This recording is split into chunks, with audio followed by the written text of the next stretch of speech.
नाज़रीन, बलूचिस्तान के हवाले से कुछ इंकशाफात बैक टू बैक आ रहे हैं। हम तो हमेशा इंडिया से अपील करते हैं, दुनिया से अपील करते हैं कि भाई प्लीज आप इंटरफेयर करें, ये आप लोगों का हक बनता है।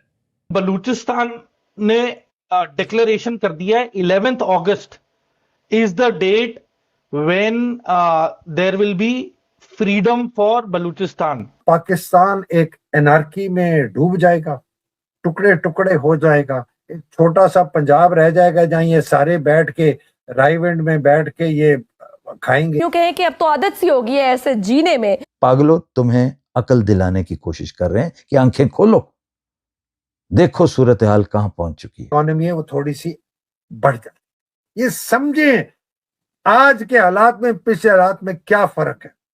इस वक्त आसिम मुनीर से नफरत करते हैं लोग, फौज के अंदर भी, हर सिपाही अफसर, और फौज के बाहर भी।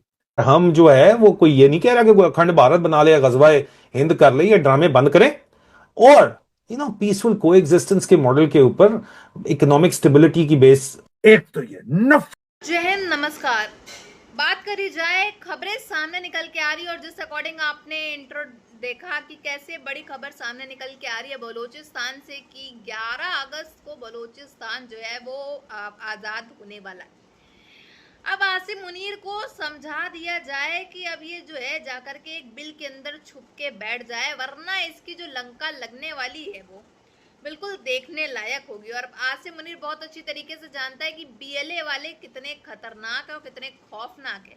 आए दिन इनके यहाँ जो धमाके और हमले हो रहे हैं, इनमें किसका हाथ है किसका नहीं, ये बताने की कोई आवश्यकता नहीं है। और खुलेआम जो है ये छाती ठोक के जो है पाकिस्तान के अंदर जाकर के घुस के इनके पाक फौजी भी ठोकते हैं। जिस तरह से ये पाकिस्तान के जो फौजी और पाकिस्तानी हैं, इनका कहना है कि बलोच लिबरेशन आर्मी बहुत कमजोर है, ये है, उनके पास तो खुद की आर्मी भी नहीं है, इतने गिने चुने लोग हैं, इनके क्या ही उखाड़ लेंगे, पाकिस्तान का क्या उखाड़ लेंगे, ये आप बहुत अच्छी तरीके से जानते हैं। और क्या हो रहा है इस समय पाकिस्तान के अंदर, ये तो मुझे बताने की कोई आवश्यकता ही नहीं है, कोई जरूरत ही नहीं है। और आसिम मुनीर जो है उसकी मांग की जा रही है बलूचिस्तान के लोगों के द्वारा कि उसकी फांसी जो है वो लटका दी जाए 11 अगस्त को। तो आसिम मुनीर तो अपना बुलेट प्रूफ जैकेट वैकेट पहन के एकदम छुप के बैठेगा कोई बिल के अंदर, क्योंकि वो जानता है खतरे की घंटी जो है उसके लिए बजने वाली है। मजरत के साथ एक बहुत गलत लफ्ज इस्तेमाल करना, इसलिए कि फौज की फटी हुई है, इसके सिपाही से लेकर इसके आसिम मुनीर तक इन सब की फटी हुई है, इन सब की पतलूनें गीली हैं। बलूचिस्तान ने डिक्लेरेशन कर दिया है 11th August is the date when there will be freedom for Baluchistan. क्यों कहें कि अब तो आदत सी होगी है ऐसे जीने में। पागलों, तुम्हें अकल दिलाने की कोशिश कर रहे हैं कि आंखें खोलो, देखो सूरत हाल कहां पहुंच चुकी है। गौर करें कि 10 साल की तपस्या किसी शख्स ने कर रखी हो, उसकी जिंदगी का मकसद यानी मकसद हयात, नस्बुल ऐन, मंशाए पैदाइश सिर्फ और सिर्फ पाकिस्तान को नीचा दिखाना हो, पाकिस्तान से पुराना, सदियों पुराना बदला लेना हो। इनको शुक्र है मैं जो ये 4 साल से बातें कर रहा हूं, ये अब बच्चे बच्चे के, हर मर्द औरत, बूढ़े बच्चे के, हर पाकिस्तानी के जबान में, ज़हन में ज़हन नशीन हो चुका है कि ये दहशतगर्द है। कमांड फंड के अंदर पैसे कमाए, चोरी की, जेब में डाले और रिटायर हो गया। तो कुछ ब्रिगेडियर आ गए, प्रमोट नहीं हो गया जी, मैं इनके खिलाफ था। इंकशाफ वो जो हमें पता था, जो हमारे यहाँ ऑलरेडी इसके बारे में मालूम था, बलूचिस्तान से स्पेशली जो लोग बिलोंग करते हैं उनको ये बात बड़े अच्छे तरीके से मालूम थी। बहुत सारे बलोचियों का माइंडसेट ऐसा है कि वो इंडिया के साथ इल्हाक करना चाहते हैं। इस वक्त मुल्क हालत जंग में है। जो आवाजें उठती हैं बलोच लोग ही जब दूसरे कंट्रीज में जाते हैं और वहां पे जाके यूनाइटेड नेशन से अपील करते हैं कि हमें आजादी चाहिए, इंडिया से अपील घटिया माँ बाप की औलादें कहती हैं फौज को कुछ ना कहें, फौज को कुछ ना। फौज ने इस मुल्क को तबाह कर दिया, बर्बाद कर दिया, तोड़ दिया, खत्म कर दिया, इसकी माँ बहनों बेटियों की इज्जतें लूट ली। फौज के अंदर डरते जरूर है, खौफ है कि यार इसके साथ लगे रहो वरना हमें तो जो है ना उड़ा देंगे, हलाल कर देंगे।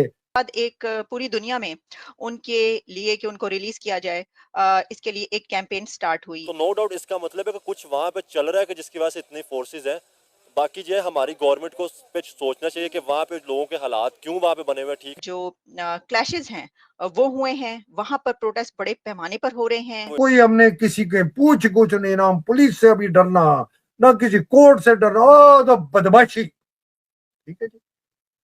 तो लेकिन इस वक्त फर्क क्या, नफरत आसिम से, नफरत फौज से, मोहब्बत साथ मांग मांग कर बर्बाद हो चुके हैं। इज्जत नफ्स हमारी बुरी तरह मजरू हो चुकी है। हम खैरात मांगने जाते हैं, लोग दूर से दरवाजा बंद कर लेते हैं। मीडिया सपोर्ट दे रहा है या ग्लोरीफाई कर रहा है और उनकी बड़ी रीच है, इंडियन मीडिया की दुनिया में बड़ी रीच है। पाकिस्तान में 30-32 घंटों से एक बड़ी बेचैनी सी कैफियत बनी हुई है, बल्कि पूरा पाकिस्तान अंधेरे में है, पूरा पाकिस्तान परेशान है, पूरा मुल्क स्टैंड स्टिल के ऊपर मौजूद है। आर्मी जो है या पाकिस्तानी गवर्नमेंट है, उसकी तरफ से हमेशा जब भी ऐसी स्थिति होती है तो झूठ पे झूठ बोला जाता है। लेकिन रंग में जबरदस्त भंग नरेंद्र मोदी डालेगा। अब अगर इधर देखें तो यार लोगों की दो बहुत बड़ी गलतफहमियां रफा हो जाएंगी। नंबर एक, ट्रंप इंटरवीन करके मामला रफा दफा कर देगा। ट्रंप के साथ जो कुछ हो रहा है और जो हालिया वाकयात ने उसका हुलिया बिगाड़ कर आपके सामने रख दिया है, वो बड़ी देर से अपनी वो पोजीशन खो चुका है। साथियों, जैसा कि आप सभी ने देखा किस तरह से बड़ी खबर सामने निकल के आ रही है कि कैसे एक के बाद एक जो है बलूचिस्तान से जो है कहीं आतंकवाद को लेकर कुछ खबरें आ रही थी, कहीं हमला हो रहा था, कहीं कुछ हो रहा था। ये सब कौन करा रहा था? ऑब्वियसली पाकिस्तान के सो कॉल्ड मिनिस्टर और कहा जाए फील्ड मार्शल। अब फील्ड मार्शल आसिम मुनीर भी जो है इस समय काफी ज्यादा डर और दहशत में बैठे हुए हैं बिल में जा करके, क्योंकि 11 अगस्त को खबरें आ रही हैं बलूचिस्तान जो है वो आज़ाद होने को जा रहा है और वहाँ पे मांग की जा रही है, प्रोटेस्ट जारी है कि आसिम मुनीर के ऊपर जो है आसिम मुनीर को फांसी चढ़ाई जाए, आसिम मुनीर को ठोका जाए, आसिम मुनीर को छोड़ा ना जाए। इससे आप बहुत अच्छी तरीके से समझ सकते हैं कि माहौल कितना ज़्यादा गर्म है और इस समय पाकिस्तान जो है वो कितना ज़्यादा डर और खौफ में होगा। एक तरफ तो बाढ़, सैलाब और हर चीज़ में जो इनके यहाँ नौटंकी चल रही है। बात करी जाए DGISPR की तो वो 2-2, 3-3 घंटे की प्रेस कॉन्फ्रेंसेस कर रहे हैं कि हाँ हमने जो है ये किया, हमने वो किया। और वहीं अगर बात की जाए मोहसिन नकवी की, उनका कहना है कि हमारा मुल्क तो बर्बाद हो गया, सब चीज़ कोलैप्स हो चुकी है। तो हालात इनके बस के कुछ रहे नहीं और ये खुद जो है वो घुटने टेकते हुए नजर आ रहे हैं। जैसे आज जानते हैं आज तहरीके तालिबान वालों ने कितने पाक फौजी जो हैं आज उड़ा डाले इनके। खुद तो कुछ है वो अपने आप को ही ठोकते हुए नजर आ रहे हैं, खुद ही के ऊपर जो है वो बम लगा करके एकदम आग में झुकते जा रहे हैं।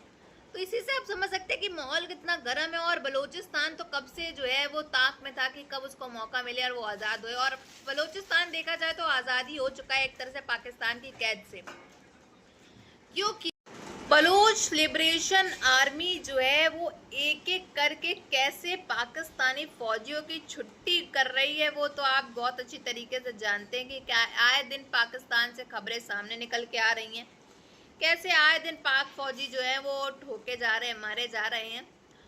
और अभी भी पाकिस्तान के लोगों को अकल ना आई, अभी भी अगर उनको कुछ समझ नहीं आया तो दीवार में सर फोड़ने जैसी बात हो जाएगी। एक तरफ से देखा जाए पाकिस्तान के आसिम मुनीर को उसकी खुद की औकात जो है वो समझ आ जानी चाहिए। जिस तरह से हालात है, जिस तरह से सब चीज़ें हैं, उसके बाद भी अगर पाकिस्तान के ऊपर इन लोगों ने कोई एक्शन नहीं उठाया, मुल्क नहीं सही किया या फिर पाक फौज नहीं बदली या फिर खुद ही बलूचिस्तान के लोगों से आकर के माफ़ी या कुछ नहीं मांगा, तो सिचुएशन जो है वो आउट ऑफ कंट्रोल चली जाएगी और कुछ कहने की तो बात आई नहीं। बाकी BLA वाले तो अपना रुतबा और अपना जो है हिम्मत तो रखते हैं कि पाकिस्तान के अंदर घुस करके इनके पाक फौजियों को ठोक के जाने का रुतबा जो है और ताकत भी जो है वो पूरी तरीके से रखते हैं। अब हालात इतने ख़राब हैं कि अब देखिएगा आसिम मुनीर जो है वो 10 या 9 तारीख को ही फरार हो जाएगा और आसिम मुनीर का कोई अता पता नहीं होगा कि कहाँ जाकर कौन से बंकर में छुपा है कि कहाँ जाकर छुप गया है। क्योंकि जिस तरह से आज़ादी की बात की जा रही है तो मुंह दिखाने लायक तो कहीं का बचा नहीं। और अगर सही में ऐसा हो गया तो फिर तो हालात और ज़्यादा जो है इनके हाथ से निकलते हुए नज़र आ रहे हैं। क्योंकि अभी कुछ दिन पहले इनका बयान आया था कि बलूचिस्तान इनके बस का नहीं है, इन्होंने खुद मुँह से कबूला और लो अब आज़ादी की जो है वो डेट भी आ चुकी है सामने। बाकी आप सबकी क्या राय है ये भी कमेंट बॉक्स में जरूर बताइएगा। अगर आपको हमारी वीडियो अच्छी लगी हो तो like share and comment and subscribe please.